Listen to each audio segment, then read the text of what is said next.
Queridos camaradas, queridos companheiros da comunidade Paz e Bem, um bom dia, boa tarde, boa noite, um grande paz e bem para você que nos acompanha já nesse programa 1423, hoje, segunda-feira, 17 de outubro. Hoje, em geral, o programa vai ser bem curto, porque eu quero aqui indicar uma tarefa para esse próximo período, né? Mas só antes de indicar essa tarefa, dizer que todo mundo acompanhou a tristeza, né, que aconteceu pelas forças bolsonaristas no último dia 12 de outubro, festividade da padroeira do Brasil, Nossa Senhora da Conceição Aparecida. As imagens são estarrecedoras, né? E tive a oportunidade de, nesse fim de semana, estar em Aparecida por uma reunião da CNBB Regional Sul 1, e como foi importante, né, estar junto a tantos romeiros, tantos peregrinos que vão, né, até a casa da mãe para rezar por suas famílias, mas também pelo Brasil, pela situação de fome que atinge 33 milhões de pessoas, pela situação de desemprego. É, e foi bom estar ali num ambiente harmônico, fraternidade, de tranquilidade, muito diferente do que aconteceu no dia 12. Então, um desagravo a toda essa postura, né, de manipulação da fé, de uso religioso, eh, do templo, do espaço litúrgico, mas também da consciência religiosa das pessoas, num momento de vivência espiritual. Isso que não aconteceu apenas no Santuário de Aparecida, forças bolsonaristas estão fazendo isso por todo canto. Foi divulgado ainda também ontem um vídeo de onde um grupo de bolsonaristas atacou uma missa no Paraná, ao final da homilia. Ataques de toda maneira a tantas personalidades.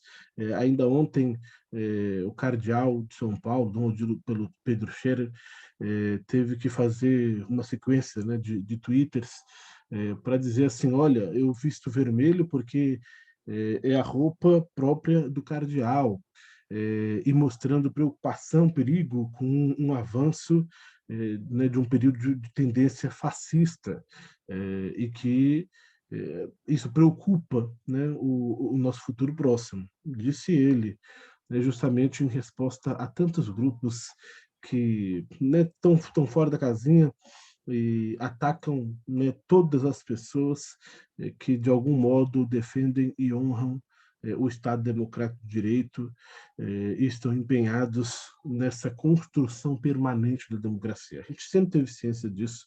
Essa democracia é uma construção constante, permanente, e tem um grupo de gente interessada em romper com tudo isso, né? E é triste, a gente acompanhou na noite de ontem, domingo, o primeiro debate presidencial, e na fala final, o atual presidente também fez uso da consciência religiosa das pessoas, porque sabe que, de fato, o Brasil é um país religioso e que tantas pessoas acabam por seguir alguns líderes religiosos que têm interesses mais políticos do que, do que religiosos, né?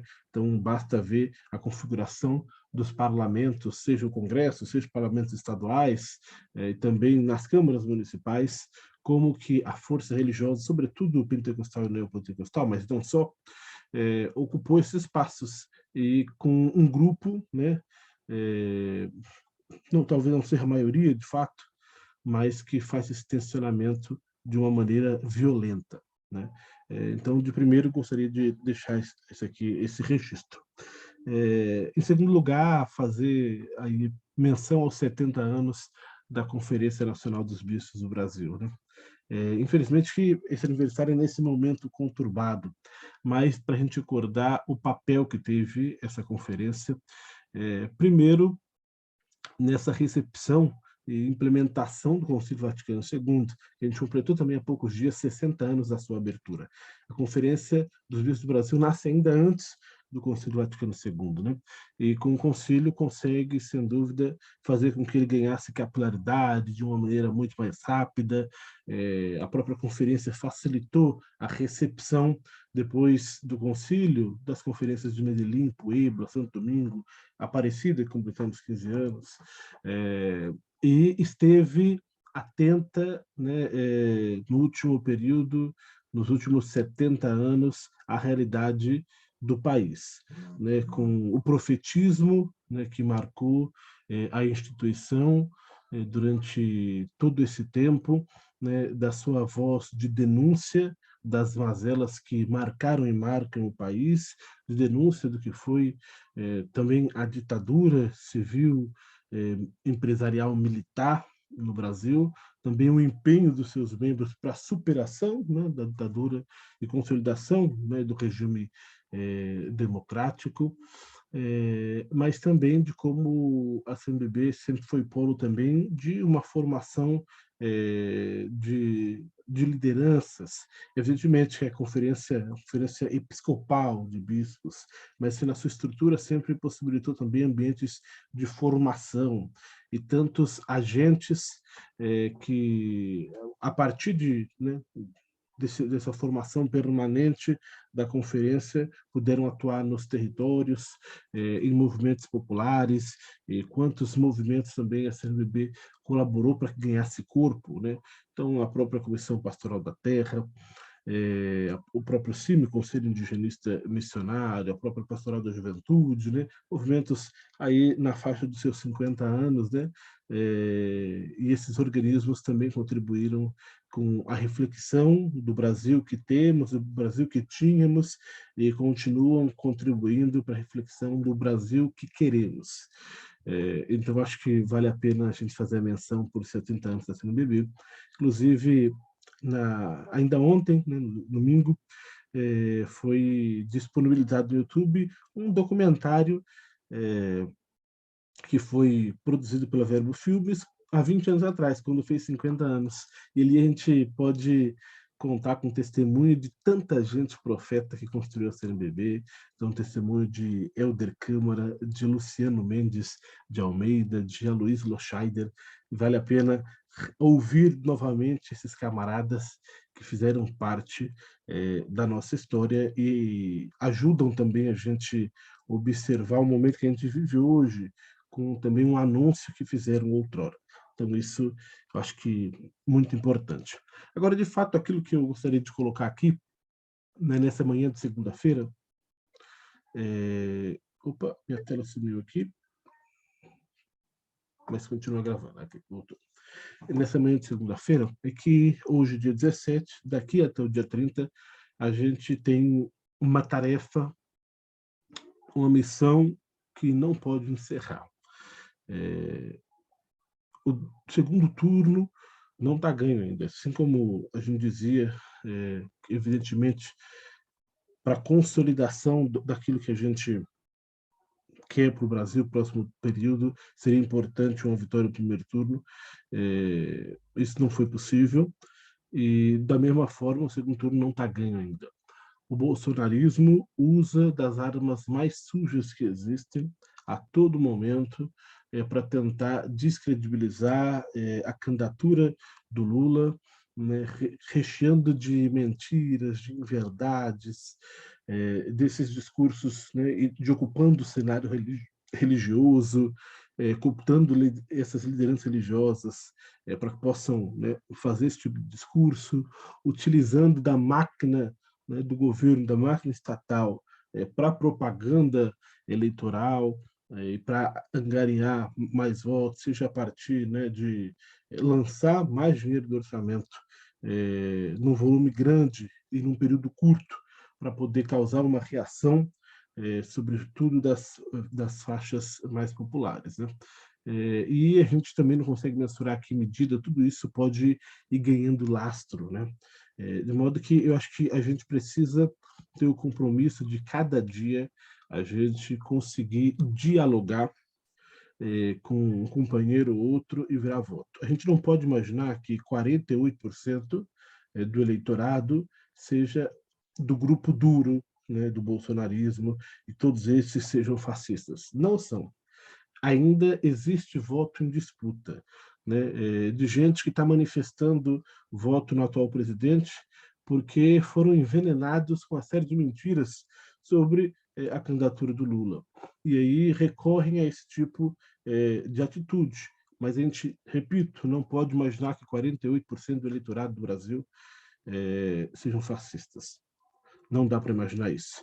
Existe sim um grupo duro, mais ideológico, que, né, defende com unhas e dentes o atual governo, porque de fato defendem uma abordagem, né, de desmonte de política pública, de ataque ao Estado Democrático de Direito, né, de violência com as populações indígenas, comunidades tradicionais, de desmonte da agricultura familiar, de desmatamento e uso, né, de forma irrestrita dos bens e dos biomas brasileiros, sobretudo da Amazônia, e, né, de uma violência xenofóbica, homofóbica.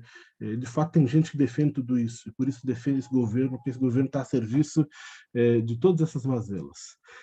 Mas existe um outro grupo que está enganado ali, né?